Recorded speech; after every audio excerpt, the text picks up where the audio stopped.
Hello दोस्तों, आज हम एक ज़ॉम्बी अपोकलिप्स मूवी के बारे में बात करेंगे जो कि मेरे हिसाब से एक मस्ट वॉच मूवी है और आपको ये मूवी एक बार तो देखनी ही चाहिए। अगर आप इस मूवी को देखना चाहते हैं तो आप ये वीडियो स्किप कर सकते हैं। तो मूवी का प्लॉट ये है कि अब इंसानों ने मेडिकल नॉलेज में बहुत तरक्की कर ली है और 2009 में डॉक्टर्स ने वैक्सीन बनाया जो कि कैंसर को ठीक कर सकता था, जिसने हजारों कैंसर पीड़ित को ठीक किया। लेकिन कुछ समय बाद उन वैक्सीन का इंसानों पर गलत असर होने लगा, वो ज़ॉम्बीज में बदलने लगे और वायरस चारों ओर फैलने लगा। फिर हमें 3 साल बाद का समय दिखाया जाता है जहां पूरा शहर खाली होता है, जहां अब कोई इंसान नहीं रहते। फिर हमें मूवी का लीड कैरेक्टर रॉबर्ट दिखाया जाता है जो कि पूरे न्यूयॉर्क शहर में अकेला रहता है क्योंकि वो वायरस से इन्फेक्ट नहीं होता। तो रॉबर्ट 3 साल से कैसे जिंदा है और वहाँ अकेले ज़ॉम्बीज के बीच क्या कर रहा है, जानने के लिए वीडियो में बने रहें। एंड दोस्तों, वीडियो अच्छी लगी हो तो लाइक करें, शेयर करें और चैनल को सब्सक्राइब करना ना भूलें। पूरे शहर में बस रॉबर्ट और उसका कुत्ता सैम ही होते हैं और वो हिरणों का शिकार कर रहे होते हैं, लेकिन उन्हें एक भी शिकार नहीं मिल पाता। तभी रॉबर्ट के घड़ी में अलार्म बजता है क्योंकि अंधेरा होने का वक्त हो गया है और अंधेरा होने से पहले रॉबर्ट को अपने घर पहुंचना होगा। वो अपने घर पहुंचता है और अंदर जाने से पहले वो घर के बाहर अल्कोहल छिड़कता है ताकि ज़ॉम्बीज उसका स्मेल ना ले सके। रॉबर्ट ने खुद को जिंदा रखने के लिए बिजली, बैटरी, खाना, सभी जरूरत की चीजों को अपने घर में जमा किया है। वो अपने कुत्ते को नहला रहा होता है कि तभी एक दूसरा अलार्म बजता है जो कि अंधेरा होने पर बजता है। अब रॉबर्ट अपने सारे दरवाजे, खिड़कियां सब बंद कर देता है और बाथटब में गन लेकर सो जाता है। अब मूवी फ्लैशबैक में जाती है। तभी हमें पता चलता है कि रॉबर्ट एक बड़ा आर्मी ऑफिसर था और वायरस पूरे शहर में फैल रहा था। उसे अपने पूरे फैमिली को शहर से बाहर भेजना था क्योंकि पूरे शहर को खाली किया जा रहा था। लोग चारों तरफ भाग रहे थे और चारों तरफ अफरा तफरी मची हुई थी और इन्फेक्टेड लोगों को क्वारंटाइन में रखा गया था। बाकी लोगों को शहर से बाहर भेजा जा रहा था। रॉबर्ट अपने फैमिली को एक हेलीकॉप्टर के पास लेता है और उनका टेस्ट करवाता है कि वो कहीं इन्फेक्टेड तो नहीं है। उनका नेगेटिव होता है और वो उन्हें हेलीकॉप्टर में बिठा देता है, लेकिन रॉबर्ट जाने से मना कर देता है क्योंकि उसे वायरस की स्प्रेड को रोकना होता है। रॉबर्ट के बेटी के पास एक डॉग होता है जो कि वो रॉबर्ट को दे देती है ताकि वो उसका ख्याल रख सके और उसका साथ दे। लेकिन जैसे ही हेलीकॉप्टर टेक ऑफ करता है, एक दूसरा हेलीकॉप्टर उनके हेलीकॉप्टर से टकरा जाता है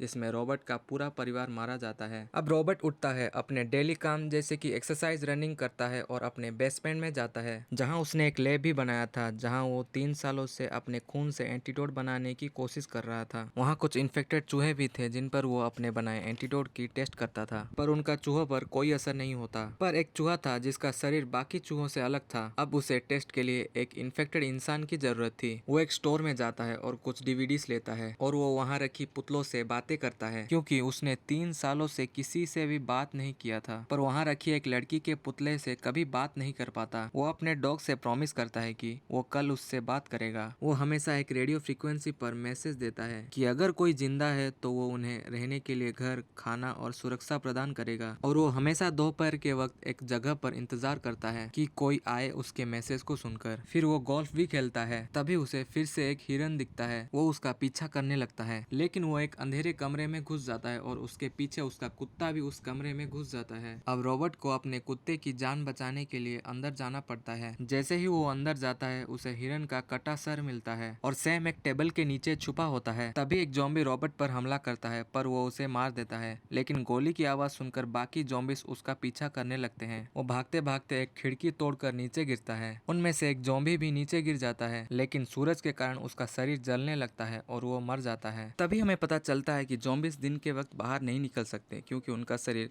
बाहर की गर्मी को बर्दाश्त नहीं कर सकता। फिर वो वहीं पर एक ट्रैप लगाता है जिसमें वो अपनी कुछ खून गिराता है और इंतजार करता है और तभी उसके ट्रैप में एक ज़ॉम्बी फंस जाता है जिसको वो बेहोश कर देता है। लेकिन तभी एक दूसरा ज़ॉम्बी पहली बार जानबूझकर बाहर आता है और गुस्से से रॉबर्ट पर चिल्लाता है और अंदर चला जाता है। रॉबर्ट ज़ॉम्बी को अपने लैब में लेता है जो कि एक लड़की होती है और उसके शरीर में एंटीडोट इंजेक्ट करता है, पर वो उससे मरने लगती है, जिससे रॉबर्ट उसे वही वायरस का इंजेक्शन देता है और उसे बेहोश करके एक दूसरे कमरे में बंद कर देता है। पर वो एक चीज नोटिस करता है। वो देखता है कि उस ज़ॉम्बी के कंधे पर एक बटरफ्लाई का टैटू बना होता है। अगले दिन वो अपने अलार्म सेट करता है और आज रॉबर्ट का बर्थडे होता है। वो फिर बाहर निकलता है और हर दिन की तरह उसी जगह जाके इंतजार करता है। फिर वो दूसरी कई जगह जाता है जैसे कि वही स्टोर जाता है और फिशिंग भी करता है और ऐसे ही घूमते घूमते वो देखता है कि एक जगह पर वही पुतला खड़ा होता है जिससे रॉबर्ट स्टोर में बातें किया करता था। रॉबर्ट को कुछ समझ नहीं आता। वो पुतले को गुस्से में पूछता है कि वो अपने आप यहाँ कैसे पहुंचा और उस पुतले पर गोली चलाता है और उसे गिरा देता है और पुतले के नजदीक जाने लगता है। लेकिन जैसे ही रॉबर्ट पुतले के पास पहुंचता है, वहाँ एक ट्रैप लगा होता है जिसमें रॉबर्ट फंस जाता है और बेहोश हो जाता है। फिर उसके अलार्म बजने के कारण उसकी आंखें खुलती है और वो ऊपर लटका होता है। फिर रॉबर्ट अपने चाकू से रस्सी को काट देता है और नीचे गिरता है। नीचे गिरते ही वो चाकू उसके पैर में घुस जाता है और वो जोर से चिल्लाने लगता है। वो चाकू को निकालने की कोशिश करता है पर दर्द के कारण निकाल नहीं पाता और अपने गाड़ी की ओर जाने लगता है। तभी वो देखता है कि एक ज़ॉम्बी रॉबर्ट पर इन्फेक्टेड डॉग्स छोड़ देता है, पर वो आगे नहीं जा पाते क्योंकि आगे सूरज की किरणें पड़ रही थी। लेकिन जैसे जैसे रॉबर्ट गाड़ी की ओर बढ़ रहा था, सूरज की किरणें कम होती जा रही थी और रॉबर्ट के गाड़ी तक पहुंचने से पहले ही किरणें खत्म हो जाती हैं और वो इन्फेक्टेड डॉग्स रॉबर्ट पर हमला कर देते हैं। रॉबर्ट कैसे तो सभी डॉग्स को मार देता है, पर उनमें से एक डॉग रॉबर्ट के डॉग को काट देता है और जख्मी कर देता है। रॉबर्ट जल्दी से सैम को अपने लैब में लेता है और अपने बनाए एंटीडोट को इंजेक्ट करता है, पर उसका उस पर कोई असर नहीं होता। अब सैम भी ज़ॉम्बी डॉग की तरह बनने लगता है और रॉबर्ट को काटने की कोशिश करता है, पर रॉबर्ट रोते रोते उसका गला घोटकर उसे मार देता है। अब रॉबर्ट पूरी तरह से अकेला हो चुका है और सैम की बॉडी को दफना देता है। फिर वो वही स्टोर में वापस जाता है। वहाँ पर वही लड़की का पुतला होता है जिससे रॉबर्ट कभी बात नहीं कर पाता, पर उसने सैम से वादा किया था कि आज वो उस लड़की से बात करेगा। वो उस पुतले से हेलो बोलता है पर उससे कोई जवाब नहीं मिलता। फिर वो उससे कहता है कि प्लीज मुझसे बातें करो। रॉबर्ट ऐसा इसलिए करता है क्योंकि उसने 3 सालों से किसी इंसान से बात तक नहीं किया था। फिर वो वहाँ से निकल जाता है। अब रॉबर्ट बहुत गुस्से में होता है क्योंकि वो अब अकेला पड़ चुका है। वो अब अंधेरा होने पर भी घर नहीं जाता। वो वहीं जाके इंतजार करता है जहाँ वो हमेशा दिन के वक्त करता था। तभी हमें ज़ॉम्बीज़ को रॉबर्ट की तरफ बढ़ते देखते हैं, लेकिन रॉबर्ट वहाँ नहीं होता है। वो बस एक पुतला होता है। रॉबर्ट पीछे से उन पर गाड़ी से हमला करता है और कई ज़ॉम्बीज़ को मार भी देता है, पर एक ज़ॉम्बी गाड़ी को पलट देता है और उससे काटने ही वाला होता है कि लेकिन तभी एक तेज रोशनी उन पर पड़ती है और वो भाग जाते हैं और एक दूसरी गाड़ी में एक लड़की और एक बच्चा रॉबर्ट की मदद करते हैं और अपने साथ ले जाते हैं। वो रॉबर्ट को पूछते हैं कि वो कहाँ रहता है और रॉबर्ट बता देता है, लेकिन रॉबर्ट ये भी बताता है कि उन्हें सुबह होने तक बाहर ही रहना होगा और रॉबर्ट बेहोश हो जाता है। जब रॉबर्ट उठता है वो देखता है कि उसके पैर में पट्टी बंधी होती है। वो किचन में देखता है कि वही लड़की जिसका नाम एना बताया गया है ब्रेकफास्ट बना रही होती है और वो बच्चा भी वही होता है। एना रॉबर्ट के लिए ब्रेकफास्ट सर्व करती है। रॉबर्ट एना से अपने बारे में बताने के लिए बोलता है। एना बताती है कि उन्होंने उसके मैसेज को सुनकर उसी जगह पर इंतजार किया पर वहाँ कोई नहीं आया। जब उन्होंने देखा कि ज़ॉम्बीज़ ने रॉबर्ट पर हमला कर दिया है, उन्होंने उसकी मदद की और बताती है कि नॉर्थ के बर्फीले पहाड़ियों में इंसानों की एक बस्ती है जो कि इन्फेक्टेड नहीं है क्योंकि ज़ॉम्बीज़ ठंड को भी बर्दाश्त नहीं कर सकते और वो भी वही जा रहे हैं। रॉबर्ट इस बात से बहुत गुस्सा होता है। वो बताता है कि सब मर चुके हैं और ऐसी कोई कॉलोनी नहीं है और अपने कमरे में चला जाता है। फिर कुछ समय बाद वो नीचे आता है और एना को थैंक्स बोलता है क्योंकि उसने उसके पैर को ठीक किया था। एना बताती है कि वो नॉर्थ के लिए कल निकलेंगे, पर रॉबर्ट मना करता है जाने के लिए। वो कहता है कि वो अभी सब कुछ ठीक कर सकता है। एना पूछती है कि उसके पैर में वो चोट कैसे लगी। फिर रॉबर्ट और एना वही ट्रैप के पास पहुंचते हैं जिसमें रॉबर्ट फंसा था। रॉबर्ट देखता है कि किसी ने उसके टेक्निक को यूज करके वो ट्रैप बनाया था, पर वो ज़ॉम्बीज़ नहीं कर सकते क्योंकि वो कुछ सोच या प्लान नहीं कर सकते। फिर वो फिशिंग करने जाते हैं जहाँ एना रॉबर्ट से पूछती है कि क्या ज़ॉम्बीज़ इवॉल्व हो सकते हैं। क्या ज़ॉम्बीज़ ने ही रॉबर्ट को ट्रैप में फंसाया था। रॉबर्ट कुछ नहीं बोलता। वो बच्चा पानी में खेल रहा होता है और बताता है कि पानी बहुत ही ठंडा है और तभी रॉबर्ट के दिमाग में कुछ चमकता है। वो अपने साथ बहुत सारे आइस ले जाता है और उस इन्फेक्टेड लेडी को आइस के ऊपर लेटा देता है क्योंकि रॉबर्ट का मानना था कि अगर इन्फेक्टेड को एंटीडोट देने के बाद उसके शरीर का टेम्परेचर को कम किया जाए तो वो एंटीडोट की असर को बढ़ा सकते हैं। अब अंधेरा होने लगा था और रॉबर्ट दरवाजे खिड़कियां सब बंद करता है और एना रॉबर्ट से कहती है कि वो उसके साथ चले, पर रॉबर्ट मना कर देता है। रॉबर्ट गुस्से में एना से कहता है कि कोई सर्वाइवल कॉलोनी नहीं है, दुनिया में सब मर चुके हैं। तभी रॉबर्ट को कुछ सुनाई देता है। वो एना से कहता है कि वो सारे लाइट्स को बंद कर ले। वो छोटे से खिड़की से झांकता है। वो देखता है कि बहुत सारे ज़ॉम्बीज़ उसके घर की तरफ बढ़ रहे थे। ऐसा इसलिए होता है क्योंकि एना ने रॉबर्ट को अंधेरे के वक्त घर लाया था, जिससे ज़ॉम्बीज़ को उनके घर का पता चल गया। रॉबर्ट बाहर की सारी लाइट्स को ऑन करता है ताकि वो उन्हें रोक सके, पर वो लाइट छोड़कर आगे बढ़ते हैं। रॉबर्ट ने अपने घर के चारों ओर माइंस लगाए थे जो कि वो एक रिमोट से ट्रिगर करता है और बाहर बहुत सारे ब्लास्ट होते हैं जिसमें बहुत सारे ज़ॉम्बीज़ मारे जाते हैं। फिर रॉबर्ट एना और उस बच्चे के पास जाता है जो कि ऊपर होते हैं, पर उस पर एक ज़ॉम्बी हमला कर देता है। पर कैसे तो रॉबर्ट अपने आप को उससे बचाता है और ऊपर पहुंचता है। ऊपर एना बच्चे के साथ एक टेबल के नीचे छुपी होती है और ऊपर एक ज़ॉम्बी छत पर होता है। रॉबर्ट देखता है कि उसका गन वहीं पर है। वो भागता है और उस गन से ज़ॉम्बी को मार देता है। वो ज़ॉम्बी जोर से चिल्लाकर मर जाता है जो कि बाहर की ज़ॉम्बी सुन लेते हैं। जब रॉबर्ट बाहर देखता है तो बाहर बहुत सारे ज़ॉम्बीज़ होते हैं जो कि उसकी तरफ बढ़ रहे थे। वो एना को बेसमेंट में चलने कहता है। वो वही पहुंचती है जहां इन्फेक्टेड फीमेल को रखा गया था। तभी एना देखती है कि उस इन्फेक्टेड फीमेल का शरीर ठीक हो रहा था, लेकिन ज़ॉम्बी सब पूरे घर में घुस चुके थे। रॉबर्ट ग्लास के दरवाजे को बंद करता है और ज़ॉम्बी स्लैब में भी पहुंच जाते हैं। उनमें से एक ज़ॉम्बी बहुत ही गुस्से में होता है और ग्लास को तोड़ने की कोशिश करता है। ये वही ज़ॉम्बी होता है जिसने अपने आप को धूप में लाया था। वो ज़ॉम्बी ग्लास में एक बटरफ्लाई का निशान बनाता है। तब रॉबर्ट सब समझ जाता है। दरअसल अब ज़ॉम्बी पूरी तरह से बदल चुके हैं और इवॉल्व हो रहे हैं। अब वो फील भी कर सकते थे और वो इन्फेक्टेड फीमेल बाहर खड़े ज़ॉम्बी की वाइफ यानी कि उसकी प्रेमिका होती है। अब रॉबर्ट अपने गन को नीचे रखता है और एना को दरवाजा खोलने बोलता है। एना उस गन को उठाती है और दरवाजा खोलती है। फिर ज़ॉम्बीज हमला कर ही रहे होते हैं कि वो ज़ॉम्बी सबको रोक देता है। रॉबर्ट इन्फेक्टेड फीमेल की बॉडी को बाहर लेके जाता है और एना दरवाजा बंद कर देती है। बाहर ज़ॉम्बीज रॉबर्ट को कुछ नहीं करते। वो इन्फेक्टेड फीमेल को एक इंजेक्शन लगाता है जो कि उसे होश में लाता है। रॉबर्ट अब अपनी आंखें बंद करता है और अपने आखिरी समय में अपने फैमिली के बारे में सोचता है, पर ज़ॉम्बी उसे कुछ नहीं करते। वो ज़ॉम्बी उस इन्फेक्टेड फीमेल को अपने साथ ले जाता है और सारी ज़ॉम्बीज को भी अपने साथ ले जाता है। रॉबर्ट की जान बच जाती है। अगली सुबह सभी नॉर्थ के लिए निकलते हैं सर्वाइवर्स कॉलोनी की खोज में और ये मूवी यहीं खत्म हो जाती है। पर इस मूवी का एक अल्टरनेट एंडिंग है जिसमें रॉबर्ट खुद की सेक्रीफाइस करता है एना को बचाने के लिए। एंड दोस्तों, वीडियो अच्छी लगी हो तो लाइक करना और चैनल को सब्सक्राइब जरूर करना।